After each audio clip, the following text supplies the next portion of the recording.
Hello viewers, আসসালামু আলাইকুম। আমরা অনেকেই ট্রেড লাইসেন্সের আবেদন করতে চাই, বাট কীভাবে করবে সেটা না জানার কারণে আমরা আসলে ট্রেড লাইসেন্সের আবেদন করতে পারি না, অথবা তৃতীয় পার্সন বিভিন্ন দালালের মাধ্যমে ট্রেড লাইসেন্সের আবেদন করি। আমার এই ভিডিওটি দেখার পর আপনারা যে কেউ নিজে নিজে করে সে ট্রেড লাইসেন্স আবেদন করতে পারবেন। তার জন্য আপনাদেরকে প্রথমেই ট্রেড লাইসেন্সের ওয়েবসাইটে চলে যেতে হবে। তারপর আপনারা যাদের আইডি করা আছে তারা ডিরেক্ট আপনারা লগ ইন করলেই হয়ে যাবে, বাট যাদের আইডি খোলা নেই তারা প্রথমে রেজিস্ট্রেশন করে নিতে হবে। তার জন্য আপনাদের ইমেল আইডি, ফোন নাম্বার দিয়ে নেক্সটে ক্লিক করলে আপনাদের মেইলে একটি ওটিপি যাবে। তারপর আপনারা এই ওটিপি কোডটি দিয়ে লগ ইন করে নিতে পারবেন। যদি কেউ নিজে নিজে না করতে পারেন, আমার সাথে যোগাযোগ করলে আমি চেষ্টা করব আপনাদের কাজটা করে দেওয়ার জন্য। লগ ইন করার পর আমরা একটা ড্যাশবোর্ডে ঢুকে যাব। সিটিজেন পোর্টাল নামে একটা ড্যাশবোর্ডটি আমি অবশ্যই এখন ঢাকা উত্তর সিটি কর্পোরেশনের একটা ট্রেড লাইসেন্সের জন্য আবেদন করছি। এটা আমার একটা কাস্টমার, মানে আমার একটা ক্লায়েন্টের কাজটা আমি করে দিচ্ছি। তো আমরা ডিরেক্ট ড্যাশবোর্ডে ঢুকে গেলাম। এখানের মধ্যে আমাদের অনেকগুলো ড্যাশবোর্ডের মধ্যে আমরা অনেক কিছু দেখতে পাচ্ছি। অনলাইন হোল্ডিং নাম্বার, নিবন্ধীকরণ, চেক অ্যান্ড পে, বকেয়া, কি নোটিশ দেখতে এখানে ক্লিক করুন, মানে অনেক কিছুই আছে। তার মধ্যে আমরা ঢুকে যাব সর্বপ্রথম।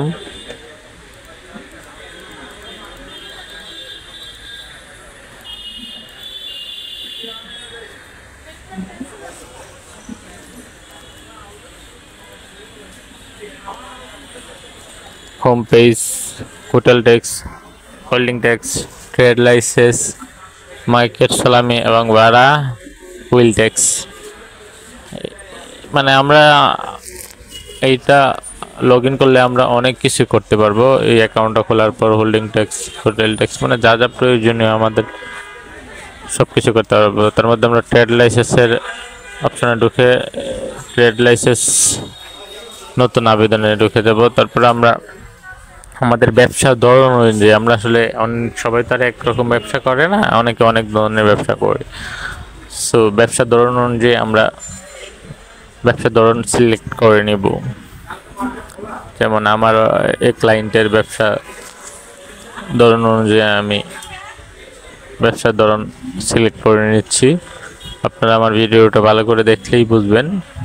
আমার ক্লায়েন্টের ছিল পরিবহন এজেন্সি, পরিবহন ঠিকাদার। আমরা ব্যবসার ধরন সেম দিয়ে দিলাম, দিয়ে অ্যাডে যখন ক্লিক করলাম তখন লাইসেন্স ফি কত আমার চলে আসছে। লাইসেন্স ফি আমার প্রায় 5,000 টাকার মতো। যাই হোক, তারপর আমরা মালিকানা প্রমাণপত্র হিসেবে আগে আমি এগুলো স্ক্যান করে রেখেছিলাম। ডিড কপি, ভাড়াটিয়ার চুক্তিপত্র, আপলোড লিখে আমি ভাড়াটিয়ার চুক্তিপত্র, দোকান ভাড়া চুক্তিপত্র, যে যেরকম চুক্তিপত্র করেন সেই চুক্তিপত্র অনুযায়ী চুক্তিপত্র ফাইলগুলো আপলোড দিয়ে দেবেন। তারপর দেখা যায় আপনার সত্যায়িত ছবি, এখানে অবশ্য আপলোড দেওয়ার সময় সত্যায়িত করার প্রয়োজন নেই, আপনি এমনিতেই যে কোনো একটা ছবি আপলোড দিয়ে দিন। তারপরে হচ্ছে আপনার জাতীয় পরিচয়পত্রের ফটোকপি। এই তিনটা জিনিস আপনাকে অবশ্যই ট্রেড লাইসেন্স আবেদন করার সময় সংযুক্ত করতে হবে। তারপর আমরা ব্যবসা প্রতিষ্ঠানের নাম, আমরা ব্যবসা প্রতিষ্ঠানের নাম কি সেটা আমরা দিয়ে দেব। যেমন আমার ক্লায়েন্টের ব্যবসা প্রতিষ্ঠান মেসার্স টার্বো ট্রান্সপোর্ট এজেন্সি, ধরন, তারপর পরিশোধিত মূলধন, আবেদনকারীর নাম, আবেদনকারীর পিতার নাম, মাতার নাম, স্ত্রীর নাম, ঠিকানা, মানে আপনার ব্যবসা প্রতিষ্ঠানটা যেখানে অবস্থিত সেই সব কিছু A to Z সব কিছু দিতে হবে। কোনো কিছু ভুল করা যাবে না, ভুল করলে আবার হয়তো আপনার ট্রেড লাইসেন্স আবেদনটা বাতিল হয়ে যেতে পারে। সেই জন্য সব কিছু দেখে শুনে বুঝে, দরকার হলে বারবার চেক দিবেন, রিচেক করবেন, করে তারপর আবেদন কাজ কমপ্লিট করবেন।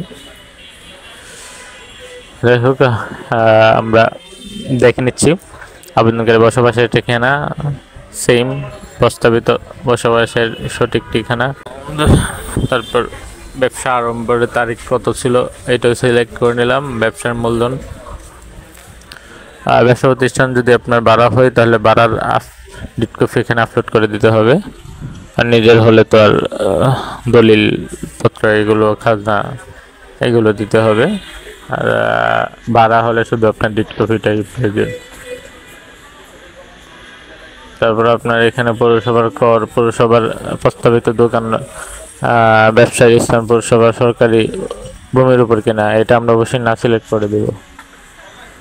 তারপর অঞ্চল, ওয়ার্ড, রুট, লাইসেন্স ফি। আমাদের এখানে আরেকটা জিনিস খেয়াল করতে হবে, সাইনবোর্ড সাইজের উপর ডিপেন্ড করবে কিন্তু আপনার ফিটা। এখানে আপনার যদি কমান তাহলে দেখা গেছে কম আসবে, সাইনবোর্ড সাইজটা বেশি হলে বেশি আসবে। সো আমাদের সাইনবোর্ডের সাইজ ততটুকু আমরা সিলেক্ট করে দেব, যত ফুট। তারপরে আমরা আবার সব কিছু ভালো করে চেক করে নেব। সব কিছু চেক করার দরকার হলে আমরা যারা ক্লায়েন্ট আছে আমরা ক্লায়েন্টকে দিয়েও চেক করাবো। তখন উনি বলবে না সব কিছু ঠিক আছে। আর আপনার যারা নিজেদের তারা তো নিজেরা সব কিছু চেক করে নেবেন। তারপর আপনার প্রিভিউ অপশানে গিয়ে ফাইলটা আমরা প্রিন্ট করে দেব। প্রিন্ট করে পরে মানে অবশ্যই প্রিন্ট কপিটা আপনাদের করতে হবে, কেননা প্রিন্ট কপিটা নিয়ে আপনার সিটি কর্পোরেশনে যেতে হবে। তা ওনারা দেখে শুনে বুঝে সব কিছু ঠিক থাকলেই আপনার লাইসেন্সটা দিয়ে দেবে। ধন্যবাদ সবাইকে, আসসালামু আলাইকুম।